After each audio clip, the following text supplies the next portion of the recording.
¿Qué voy a hacer con tanto cielo para mí? Estoy con el hombre que pintó ese cuadro que estamos viendo. Me entero que tiene una carrera paralela que ha hecho con el canto también. Y me sorprende, no porque no sea capaz él de desarrollar el arte de esta manera, pero antes de presentarlo me gustaría preguntarle si en realidad cree él, a través de la pintura, haber podido expresar algo que a través de la música no. Jairo, ¿cómo te va? Hola, ¿qué Gracias. tal? ¿Cómo estás? Bien, gracias por recibirme en tu No, por casa. favor, encantado.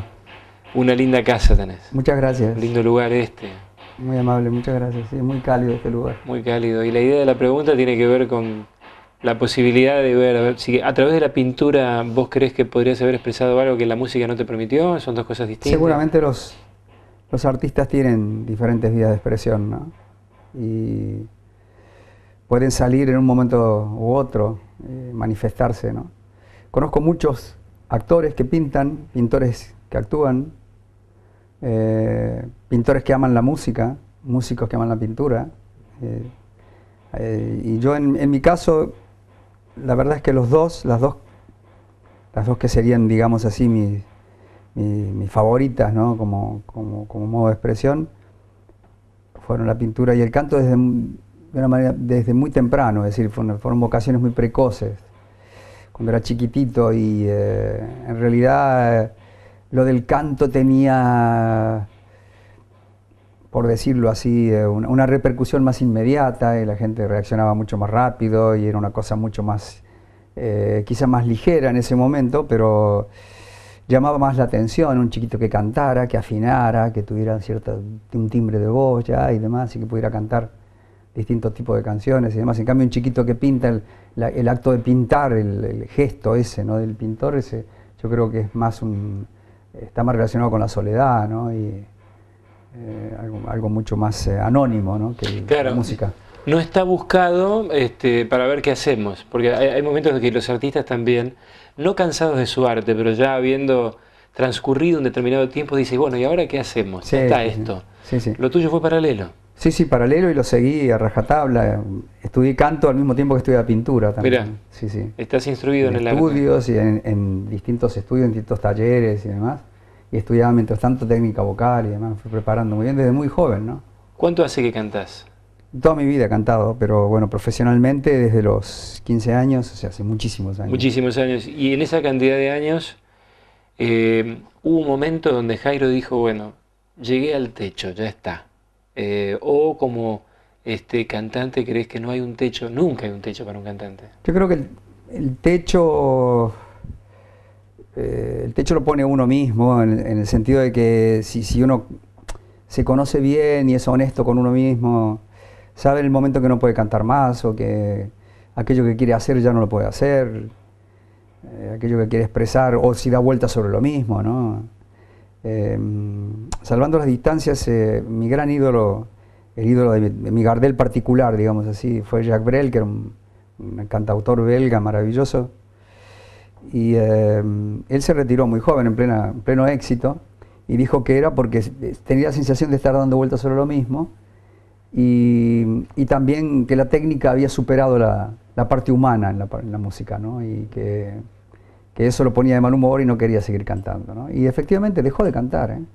Y me acuerdo que Charles Aznavour, a quien tenía la suerte de conocer mucho, él me contó que él se lo dijo, le dijo en una cena en la que estuvieron juntos, trató de persuadirlo de abandonar la idea de dejar el canto, y le dijo una frase que es una frase de colección, ¿no? La que dijo Aznavour. Le dijo, yo creo que el único que retira a un artista del escenario, lo único que puede retirar a un artista del escenario es la indiferencia, ¿no? Es una frase muy sabia, pero es muy de Aznavour también, que yo estoy seguro no se va a retirar, se va a morir arriba de un escenario. Mirá, ¿Sí? ahora, me nombrás a Aznavour como quien nombra qué sé yo, a una persona de menos calibre o menos nivel profesional o menos conocida.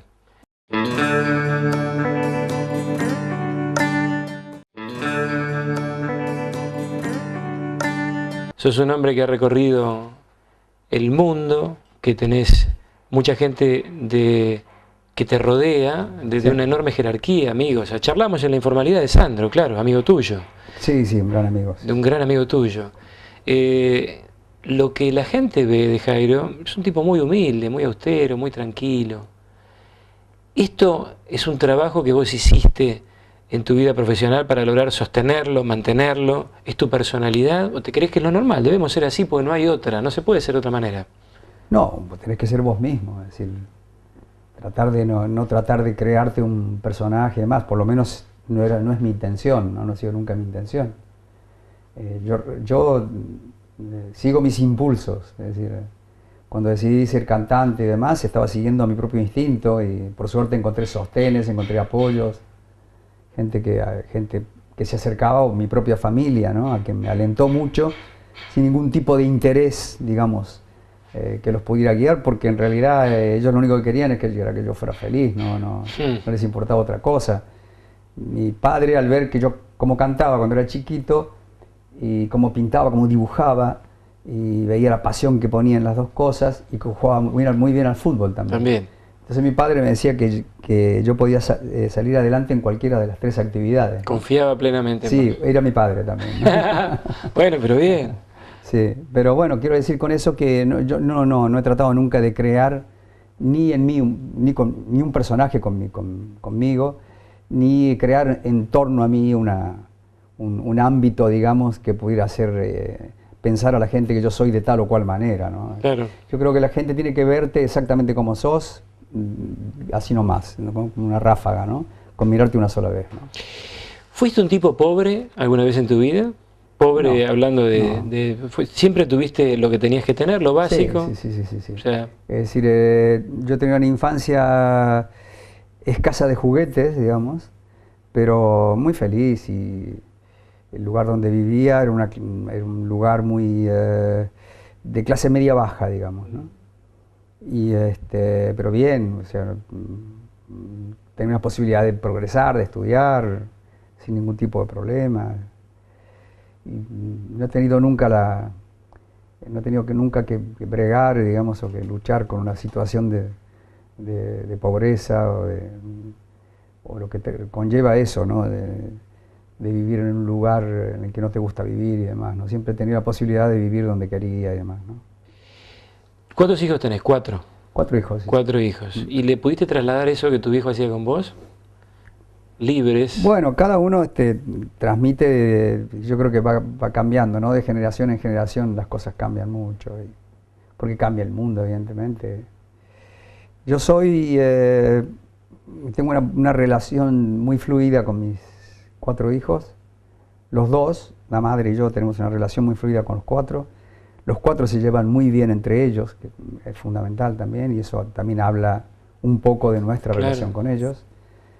Y han tenido la posibilidad de desarrollar cada uno, de desarrollarse en una actividad que querían, es decir, yo quiero hacer tal cosa y ahora trabajan de eso, es decir, son chicos que tienen un privilegio muy grande en ese sentido, ¿no? Eso trato de hacerlos ver también y demás, ¿no? Pero no soy un padre pesado que está insistiendo, no he sido un padre demasiado riguroso tampoco, creo que las cosas se iban dando con mucha naturalidad, porque nosotros con mi mujer nos casamos muy jóvenes, yo tenía 22 años y ella tenía 21, así que y tuvimos hijos enseguida, o sea que evidentemente hemos ido madurando también como padres a medida que ellos iban creciendo también. ¿Crees en el tema de que las cosas se van acomodando solas y que hay un destino que forja la situación y que por más que uno haga, trate de cambiar, trate de generar cosas, las cosas tienen que ocurrir de una manera?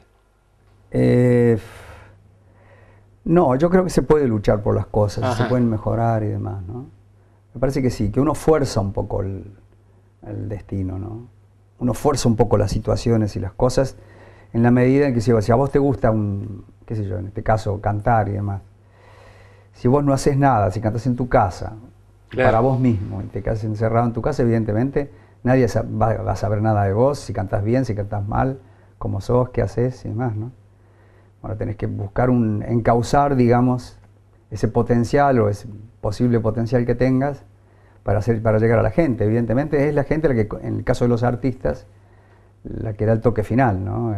La que dice, bueno, esto sí me gusta, esto no me gusta, elige un poco. Yo creo que es lo principal, ¿no? Lo más importante. Lo que llevaste en la valijita cuando te fuiste a Europa, ¿fue porque te invitaron? ¿Fue un sueño tuyo? ¿Llevaste tu confianza ahí? ¿Tu voz estaba plena, cerradita? ¿Vos sabías que con esto no podía fallar? Porque ganaste un mercado enorme. Sí, yo en esa época me acuerdo que me ofrecieron un contrato, por eso me fui a Europa. Ah, bien. No estaba en mis planes irme a Europa. En realidad yo quería grabar discos acá y quería trabajar acá, y cada vez se hacía más difícil, más complicado. Y entonces me ofrecieron desde Europa, Luis Aguilé me ofreció grabar un disco en Europa o producirme él un disco aquí en Argentina. Y me dio a elegir entre las dos posibilidades, yo elegí la primera, irme a España, ¿no? Y España no estaba en mis planes, no tenía, conocía, ignoraba mucho más de lo que conocía de España, ¿no? Es decir, que para mí todo iba a ser novedad, pero tenía esa dosis de aventura, justamente de cosa novedosa. Y además, bueno, las condiciones de trabajo eran totalmente distintas. Las que encontré efectivamente, desde que grabé el primer disco, las condiciones de grabación eran mucho mejores que las que había conocido acá. Es decir, ya era un desafío muy grande. Pero quiero decir, no me fui a la aventura, no. Fue una cosa, fui con un contrato ya. Pero yo había hablado en esa época con Hugo Guerrero Martínez, me acuerdo que tenía un programa que se llamaba El Show del Minuto. El Show del Minuto. Que era el programa más escuchado de la radio, y qué sé yo, y yo se lo comenté un día que yo lo escuchaba todos los días y grababa los programas, incluso los volví a escuchar por la noche. Mira. Y bueno, y le canté algunas de las canciones que tenía, que fueron las que por las que me llevaron a España, y me dijo, y él se le llenaron los ojos de lágrimas en una de las canciones, ¿no? Y me dijo, vos tenés el destino marcado, dice, vos...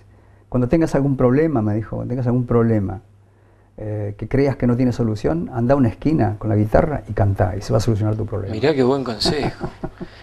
Qué buen consejo te dio un hombre que, bueno, está atravesando por circunstancias, no sabemos en la actualidad, que no merece seguro por lo que le ha dado al periodismo y a la radio y a la televisión. Sí, él ha sido responsable también de que pasaran cosas insólitas conmigo. Por ejemplo, él trajo desde Francia un disco mío, que había salido con canciones de Navidad, y empezó a pasar el Ave María en francés. Y no existía el disco acá. Y la gente lo pedía tanto, le gustaba tanto, y él insistía, y lo pasaba todos los días. Una cosa obsesiva. Y maravilloso, para mí fue, imagínate, extraordinario, porque obligó a la compañía discográfica a inventar un disco que se llamaba Jairo Internacional, imagínate vos, para poner el Ave María cantado en francés. Pero no solamente eso, sino también que seguro presionó para que los nuevos matrimonios que surgían en esa época lo pusieran, porque había un corrillo, y mucho tiempo después también, de que te casás y el Ave María, ¿quién? ¿Por Jairo? Se tornó un clásico también. Sí, yo podría vivir de cantar el Ave María nada más. Mirá vos. Es mi jubilación. Porque por semana recibimos 15 llamadas o mails y cosas de gente para que cante el Ave María. Qué hermoso. Todas las semanas. Sí. Y viste cómo son la gente, cómo se va a casar la hija, que están dispuestos a todo, no hay problema. Le podés pedir lo que quieras. Pero claro. Y nosotros no lo hacemos, no especulamos con eso. Yo digo, no, yo no.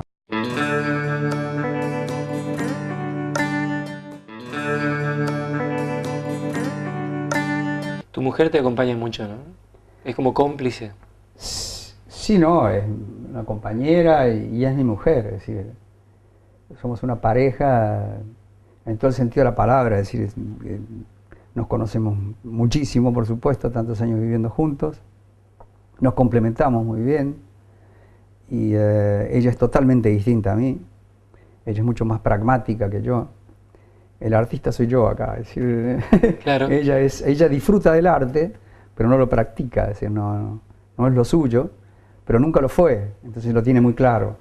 Pero es muy pragmática en ese sentido, ella sabe muy bien las cosas, tiene los gustos muy definidos, por ahí nos unen algunas cosas, y en esas cosas que nos unen, nosotros nos hacemos fuertes y formamos nuestra relación, ¿no? ¿Qué te falta en el canto? ¿Te falta todavía llegar a algún lugar que no llegaste, o ya está y vamos a lo mejor cantar en Estados Unidos. ¿Nunca cantaste? Sí, he cantado, pero nunca iba a hacer un espectáculo, una cosa grande. Cantar, pero me gustaría mucho cantar en inglés y ese tipo de cosas, ¿no? ¿Sabés inglés? ¿Hablas bien? Muy poco, muy mal, sí, muy mal. Y he grabado en un montón de idiomas, en inglés no. He participado en programas norteamericanos de televisión, Mira. sí, en inglés, ¿no? Programas en lengua inglesa, ¿no? Shows muy importantes y, qué sé yo, con gente muy importante, y cantantes muy buenos, grupos muy importantes y demás, pero no, nunca he tenido la suerte. Todos me aconsejaban ir, ¿no?, a Estados Unidos. Quedarme, ir a cantar ahí, presentarme, hacer algo, ¿no?, en Estados Unidos. Hace muchos años. Cuando yo fui a cantar a Francia, estuve en la disyuntiva, ahí estuve, hubo una especie de bifurcación que se abrió ahí justo en ese momento, porque en realidad mi idea era ir a cantar a Inglaterra, ¿no? Y entonces había la coreógrafa de la televisión española que se llama Sandra LeBrock, había sido coreógrafa de la BBC, una mina extraordinaria, muy inteligente y demás. Y ella me dijo un día, estaba casada con un músico argentino, y me dijo un día, desde que te escuché la primera vez, yo dije, tiene que hacer algo en Inglaterra, ¿no? Y entonces ella se llevó una versión de la canción que se llama El Valle del Volcán, una versión en inglés. Se lo llamé a Juan Carlos Calderón, con quien había grabado el disco. Le digo, Juan Carlos, mira, tengo esta posibilidad y qué sé yo, tengo la letra que ella misma escribió, una versión, digamos. Y entonces la grabé en inglés, se me corregía el acento, y con eso se lo llevó a Inglaterra. Y se interesó muchísimo un productor, un tipo que era muy importante, el productor de Engelbert Humperdinck, de gente a la que le iba muy bien en ese momento, ¿no? Y entonces de John Rawls, de gente, cantantes muy grosos, ¿no? Y entonces le interesó mucho. Y le interesó tanto que dijo que quería que yo fuera, pero primero que aprendiera el inglés, el idioma, bien, y que definiera bien el estilo que quería hacer, y que a él le interesaba mucho, que él estaba muy interesado. ¿Y? Entonces yo empecé a estudiar inglés, y me iba muy bien. Yo estaba con la mentalidad puesta en una posible carrera en Londres, ¿no? Claro. Y justo en ese momento, cuando ya parecía que todo se decidía por ese lado, me llamaron de Francia para ir a cantar a Olimpia. Y fui a cantar a Francia. Si vas a cantar a Francia y cantas en francés, ya no cantas más en inglés. Ah, ¿y es así? No.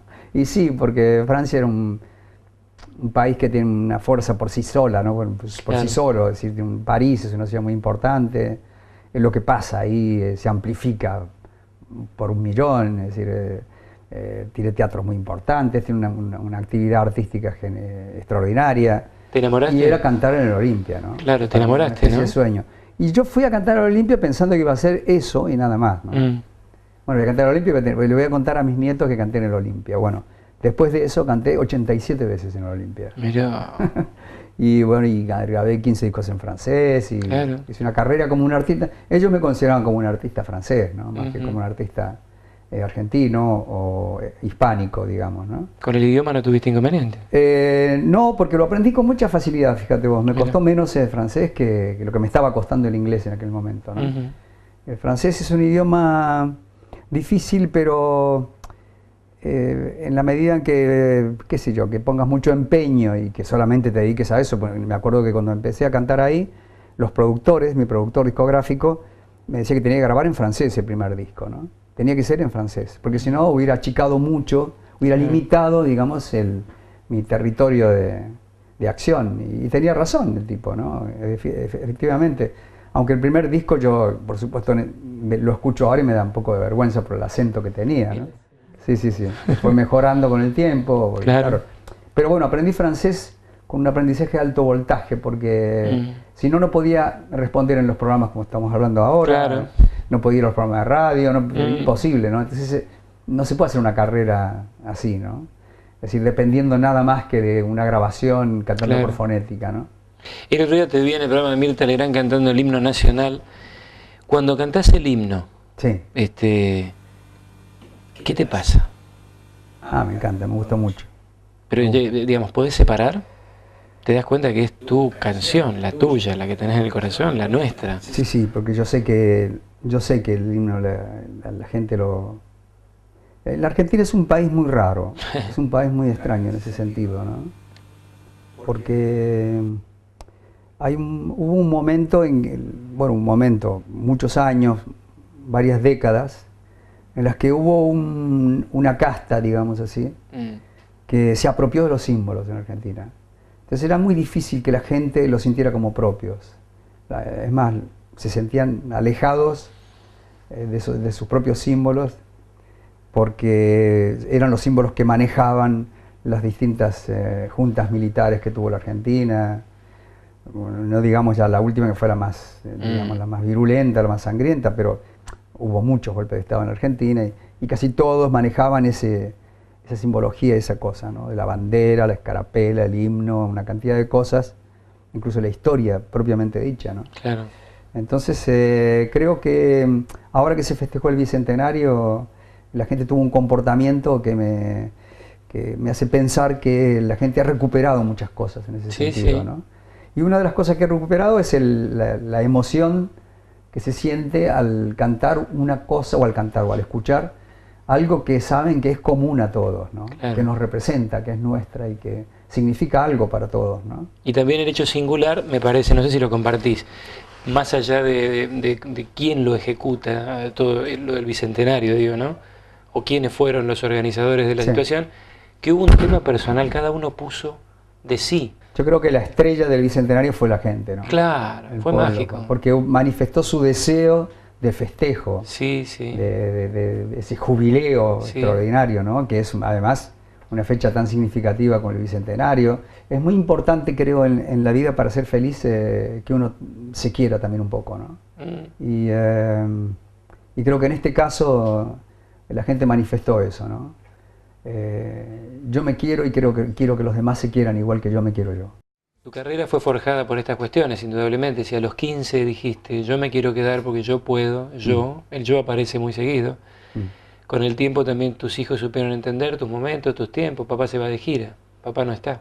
Papá tiene que viajar a España, Francia, Portugal. Sí, ha habido años que me he pasado 4 meses fuera de mi casa, 5 meses. Y los chicos extrañándome, pero papá tiene que ir a laburar. Papá eligió. Eso es lo que les decía la madre. Claro.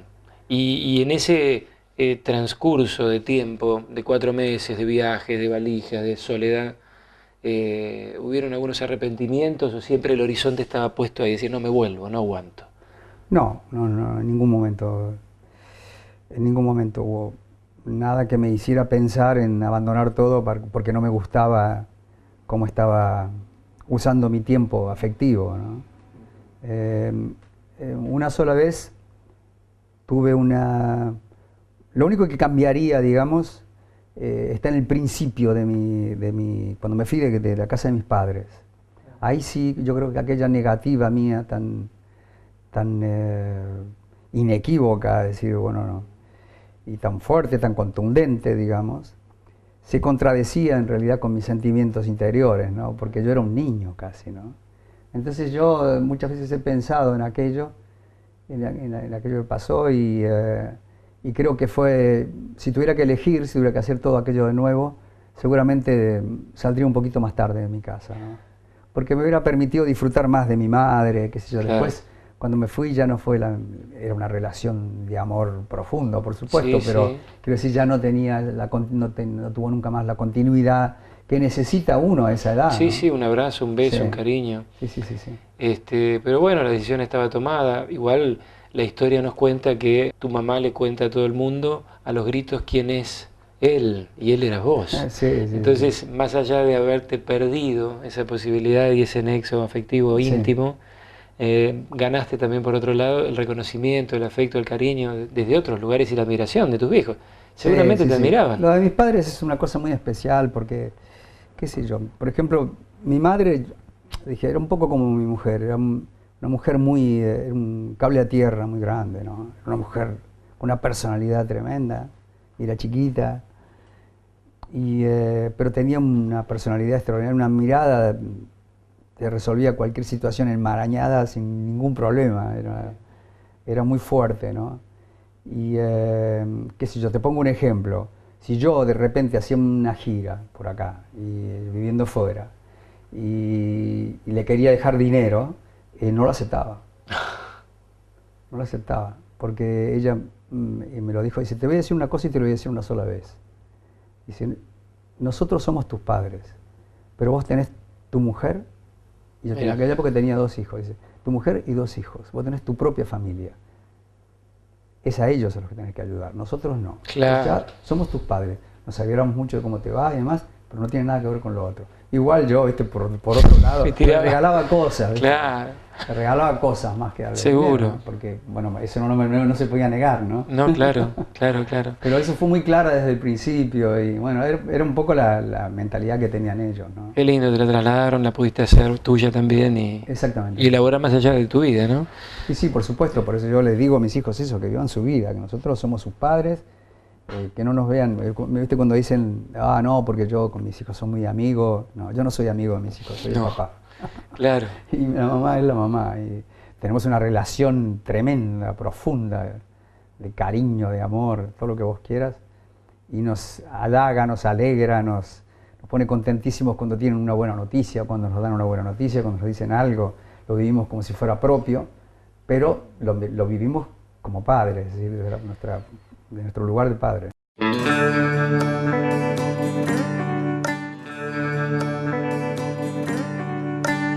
¿Y cómo viviste la muerte de tu mamá? Muy mal, muy mal. ¿Se terminó Muy mal, algo sí. ahí muy importante en Sí. tu vida? Sí, sí, muy mal. Bueno, ahí es donde yo pensé que el tiempo que perdí, qué sé yo, podía haber sido 3 o 4 años más Ahí volviste. disfrutando de su presencia y demás, ¿no? Sí, sí, me acuerdo que yo vivía en París y fui a buscar a los chicos a la escuela y cuando volví mi mujer tenía el teléfono en la mano y me dijo, se ha muerto tu madre. Y no pude seguir hablando, claro. Y bueno, esa misma noche me fui al aeropuerto sin nada y había un vuelo de Aerolíneas Argentinas que salía para Buenos Aires y fui con un amigo mío, Roberto Navarro, que ahora vive en Tucumán, que era bailarín y un tipo muy fuerte, ¿no? Grande, físicamente fuerte, ¿no? Y también mentalmente, un tipo muy fuerte.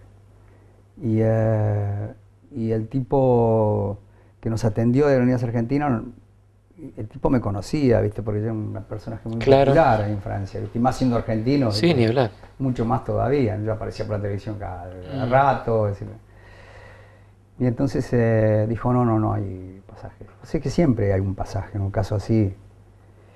Yo decía, sí, tiene que haber algún, mirá, me pasó esto, lo otro, bla, bla, bla. Y entonces mi amigo que, viste, estaba el pobre sufriendo más que yo, creo todavía, lo agarró de acá y lo sacó de atrás del... Mirá. Lo sacó así y le dijo, dice Jairo, ¿viaja o viaja? Le dijo. Nunca me voy a olvidar. Y después salió una persona más importante que el Claro. chico y efectivamente sí había un pasaje, o varios pasajes. Mirá. Y bueno, y pude viajar afortunadamente, y bueno, por lo menos estar al lado de mi padre, que era ahí de mis hermanos, ¿no? Ellos igual entendieron siempre que tu carrera estaba donde vos tenías que estar y hacerla. Sí, sí, sí, Igual. ellos saben que de todas maneras el artista nunca sabe dónde va a vivir, qué va a pasar con su vida, qué va a suceder y demás. En el caso de los cantantes, cuando grabas una canción, yo siempre grabo un disco cada 2 años, cada año y medio, o sea, compones canciones y demás, y no sabes qué destino tienen, no sabes dónde venir a parar, si alguien te va a hablar de esa canción algún día, si alguien la va a escuchar y se va a sentir de alguna manera identificado con lo que pasa en la canción, ese tipo de cosas, ¿no? Y cuando la canción salió, ¿es una verdad también para vos como para otros músicos que ya no es tuya? ¿O sigue siendo tuya pero la comparto con vos? Sí, sí, ya es mucho menos tuya, sí, sí, no, la canción cuando ya la grabaste y demás, es más, yo no las escucho nunca más las canciones. Ah, ¿no? No, salvo las que canto, bueno, las que canto Sí, claro. habitualmente, que forman un repertorio, y a veces me encuentro con la sorpresa de repente miro las canciones que he grabado y demás, y de repente digo, y esta canción podría ir en un show nuevo y qué sé yo, y la saco, la recupero después de 20 años y la meto en un show, y efectivamente para darle coherencia a los espectáculos y demás, que es algo que aprendí mucho en Francia, ¿no? ¿El público argentino es diferente del resto del público de Europa, ponerle? No, reacciona más o menos parecido. Con respecto a mí, reacciona Sí. en momentos muy parecidos, de la misma manera. Probablemente sea un poco más efusivo, pero también habló de mí, es que hay códigos que son de identidad, qué sé yo, como en común y demás, ¿no? Sí, evidentemente, por más que antes te dije, bueno, yo en Francia decían que yo era un cantante francés, pero en realidad era un argentino, en el fondo, ¿no? Y siempre sos un extranjero cuando estás afuera, en cualquier lugar, por más bien que te vaya, por mejor que te vaya y demás. Y eso no existe acá, es decir, acá salís a cantar y sos de acá. Voy a cantar a Córdoba y bueno, no te digo nada, ¿no? En Córdoba es tremendo. Claro, pero bueno, Córdoba es tu lugar. yo soy cordobés, para mí es un orgullo. Yo voy caminando, yo les cuento, yo voy caminando por la calle y los taxistas me dicen, chao cordobés, ¿viste? Ese tipo de cosas. Claro. Me encanta. Ahí te sentís en tu lugar. Sí, claro. Qué lindo. Cuando te escucho hablar, da la sensación de un enorme equilibrio, da la sensación de una estabilidad emocional importante. Te creo, además no tengo por qué no hacerlo, porque te conozco solamente a través de lo que he visto tuyo y lo que estoy hablando hoy con vos. Si hubiera algo que decirle, apelando un poco a esa historia tuya personal, si hubiera algo que decirle a alguien de 15 que está escuchando en este momento, Sí. de 15, que casa o la guitarra o un libreto por ser actor o lo que fuere, y dejó a la vieja con que tenía una enorme, es una chicana la que te estoy diciendo, porque vos me metiste en el juego, deja a la vieja y al viejo con quien tenían una relación entrañable y deciden ir a forjar su futuro.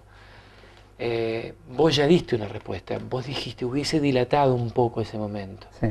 pero ahora, pensando en ese otro que no sos vos y sabiendo la carrera que hiciste, le dirías, hacelo igual. Sí, yo creo que sí, yo se lo diría, sí, en la medida en que sea consciente de sus posibilidades y demás, ¿no? Claro. Así que no se engaña a sí mismo, ¿no? Es decir, es muy importante eso porque, es decir, si vos tenés condiciones para hacer tal o cual cosa, y bueno, anda a fondo y trata de explotarlas al máximo, ¿no? Eso es lo que yo he hecho. Es decir, que aquel que empieza, y muchos chicos a mí me lo preguntan a diario, Claro. o mandan mails, mensajes y cosas a la página, a diario me preguntan chicos que empiezan a cantar, como yo he cantado un poco de todo, chicos que cantan folclore, chicos que cantan baladas, chicos que cantan canciones, chicos que cantan canciones de autores, ese tipo de cosas. Y bueno, y a todos les digo lo mismo, que si ellos creen en sus posibilidades, que las afilen al máximo, es decir, hay que estudiar. Es decir, todo es perfectible, se dice. Claro. Todo se puede hacer mejor, todo se puede hacer, se puede completar con un trabajo hecho a fondo, ¿no? Yo trabajé muy duro, muy duro para ahora salir a cantar y que la voz no haya tenido que bajar ningún tono de una canción. Qué lindo. A pesar de haber pasado más de 40 años. Claro. Y bueno, y tener el mismo timbre de voz. Me parece que eso es algo que se consigue, eso no es un azar, no es por azar que pasan esas cosas, sino con trabajo, hay que estudiar. Claro, hay que conocer algunas virtudes que uno naturalmente tenga y esforzarse para mejorarlas. Exactamente, sí. Y por supuesto saberse rodear de gente que no te esté diciendo una cosa por otra. Es complicado. Es complicado. Es que la vida de los artistas es muy complicada, es mucho más complicada de lo que el público cree, ¿no? Porque dar un paso dentro del mundo del espectáculo cuesta mucho, cuesta muchísimo. Es mucho más fácil que te tiren para atrás y que empieces a caminar para atrás y que te caigas al precipicio, que llegues a subir hasta la cima de la montaña, ¿no? Es mucho más complicado. Lo que naturalmente no impide que igual haya que ir para adelante. No, por supuesto, no, sí. Se trata de eso, ¿no? Claro. Es decir, si vas para adelante, mientras más armas tengas con las que defenderte, me refiero a la parte técnica, ¿no? De trabajar y demás, evidentemente vas a tener más posibilidades, ¿no?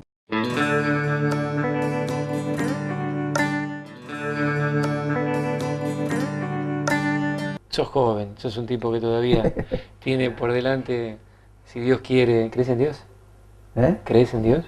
Sí creo en Dios. Esa pregunta me la hizo mi nieta el otro día. Fue un tema de conversación largo, como una hora estuvimos hablando.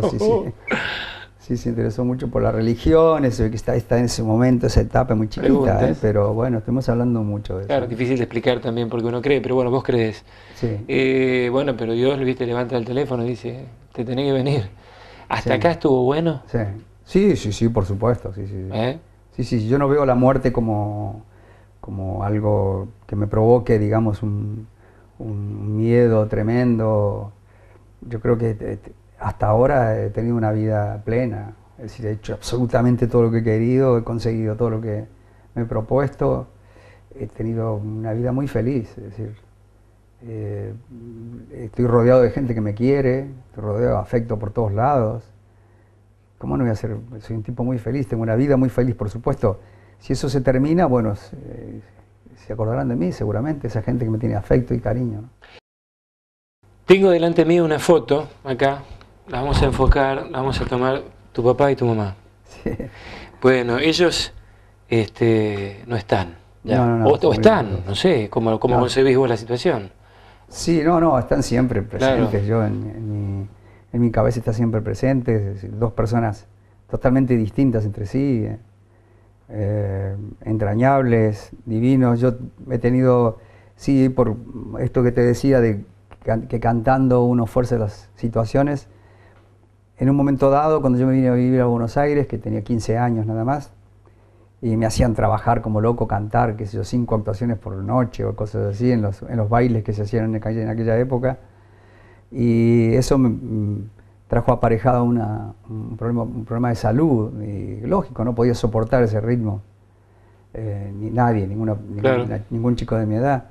Y entonces mis padres vinieron a buscarme y yo luché contra eso, es decir, Mirá. yo peleé por esa posibilidad que yo consideraba única, es decir, pensaba que no iba a haber una segunda oportunidad. 15 ¿no? años tenía. Sí. Y entonces eso es algo que siempre me decía mi madre, ¿no? Siempre me lo recordaba eso. Pero me recordaba delante de sus nietos, de otros nietos o de otros sobrinos o cosas así, lo que yo había hecho de chiquitito. Sí. Y cómo me había sido defender con uñas y dientes lo que yo quería hacer. Yo creo que también con el tiempo he comprendido que ellos sabían que si yo luchaba por eso y peleaba por eso es porque realmente lo iba a hacer bien, es decir, que iba a poner todo mi empeño y que no iba a haber nada en el mundo que pudiera ser mejor que eso por lo que luchaba, ¿no? En el caso de mis hijos, ha sido tan clara la cosa desde el principio, es decir, cada uno tenía una orientación tan clara, pues las cartas estaban sobre la mesa, es decir, era muy evidente que el mayor iba a ser actor o director de cine o estar en el cine o en el teatro, estaba muy claro, desde que era chiquitito. Sí. Era muy claro que el segundo iba a ser músico, era clarísimo que el tercero iba a dedicarse a lo que se dedica, que es abogado, es doctor en leyes, licenciado en ciencias políticas, es presidente de distrito del Partido Socialista en Francia, fue candidato a diputado en el Parlamento Europeo, un tipo joven, pero que va a llegar a lo que quiera llegar, es decir, a lo que se proponga. Claro. Si no llega, va a andar cerquita. Sí. Y la tercera también le gustaba, la cuarta también le gustaba mucho el arte, y hoy es historiadora del arte, trabaja en el Museo del Prado de Madrid. O sea, no he necesitado yo orientarlos, ¿no? Qué bueno. Es decir, ellos nos han mostrado cuál era su orientación y lo que hemos hecho nosotros es potenciarlo eso y sostenerlos, apoyarlos. Papá y mamá, ¿te habían dado esta posibilidad cuando te vinieron a buscar y vos les dijiste que no, se volvieron? Sí. Sí, porque cuando yo me vine a Buenos Aires, cuando me vine me acompañó mi padre. Sí. Y yo venía a cantar en La Escala Musical, que era un programa que se hacía en el Canal 13, un programa era para la juventud burguesa, digamos, ¿no? Sí. Y estaba muy bien el programa. Era un programa en el que surgían potenciales figuras y demás, ¿no? Y de vez en cuando traían algún artista extranjero importante y demás y cantaban el programa.